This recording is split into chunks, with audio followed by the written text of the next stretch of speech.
ऐसे मज़ेदार वीडियोस के लिए सब्सक्राइब करें हमारा channel E for you activities. चौथी जमात ज़बानी और अमली काम, कलम और किताब। शायर ज़मीर दरवेश।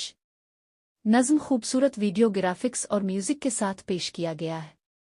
वीडियो एडिटिंग बाय रोशन ज़मीर कुरैशी। एक दिन एक प्यारा सा बच्चा लेकर खिलौने खेल रहा था।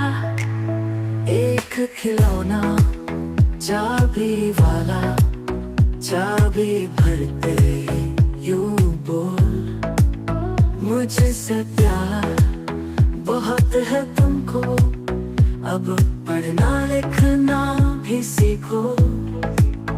एक किताब में भी मुँह खोला, जल्दी से फिर कलम भी बोला।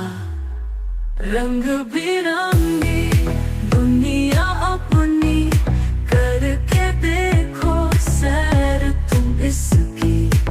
चाहे घोड़ा हो या हाथी, हमसे अच्छा कौन है साथी। हमसे